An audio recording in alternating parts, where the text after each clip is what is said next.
Evening and welcome back to the channel. It's been an interesting day today at work, some few interesting conversations, and that led me on to the next piece, which was about the loss of rational thought process. And I've thought this contributes a lot to the way people interact within society, the strange things that people do, the decision-making process. And it was quite amusing today. We were chatting about, this breakdown that happens sometimes in your own head, but you tend to forgive yourself because you think you're making the right choice at that time.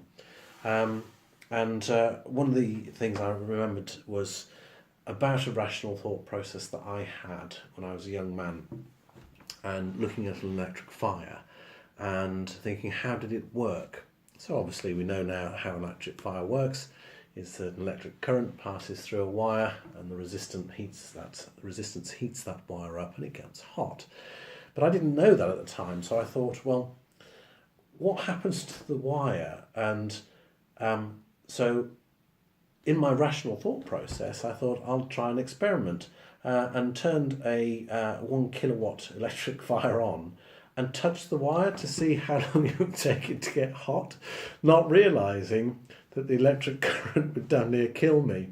But that was my rational thought process at the time, is that what could possibly go wrong?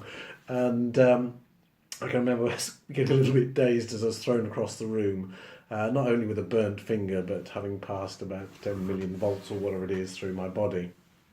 And then we were chatting about decisions that people made. And before I go into this next bit, I'll have to put a little bit of a disclaimer in, is that hopefully this won't offend anybody. This is about the thought processes that we make, that we think we're making the right choices. The subject matter is a little bit odd, and it's nothing to do with my own search engines. It was a conversation that I had with a colleague. So that just goes to show what we do at work. We take our business very seriously. So this was about a conversation that somebody else had had with somebody else. Not an urban myth, and I did check it up online, and these things do happen. But again, it's just questioning rational thought process.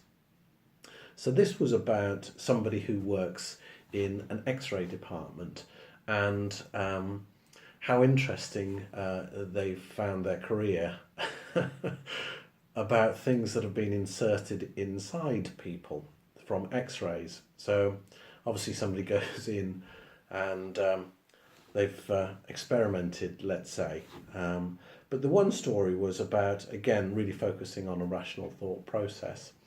And the X-ray was displayed, and it was a gentleman thought that he would experiment to an extreme and inserted a coconut in himself. And that's not the funny bit.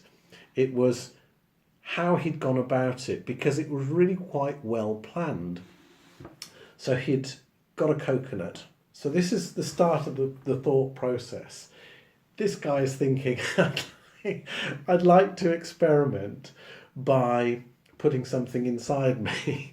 I don't know whether he originally started with a walnut or something like that, but the end result was a coconut inserted inside him. And so he'd, you can imagine him going to Tesco's, not rationalising himself, thinking, this is probably something I shouldn't be doing. So he left his home, whatever time of the day it was, to go and set out to buy a coconut. So he's gone to the cash point, got his money out, and gone and bought a coconut. I don't know what size the coconut was. It's irrelevant, really. But then it gets worse from there. He hasn't just gone home and put a coconut inside him. He shaves the coconut first. So when he was shaving the coconut, do you think at some point he might be thinking, I shouldn't be doing this?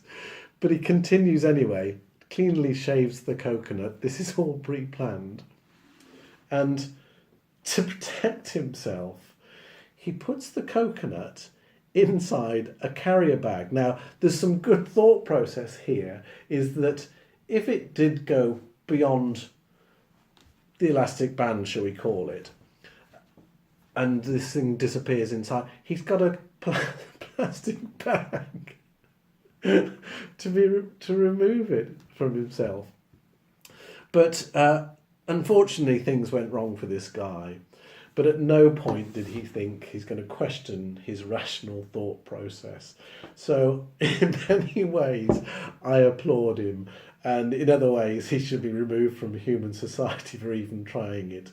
The plastic bag broke and the damn thing stuck inside, and it had to be surgically removed. So that's just one sort of demonstration about the crazy rational thought processes we have. And this happens to everybody on a day-to-day basis, but we convince ourselves we're making the right decision. So I'll share some more stories again with you soon.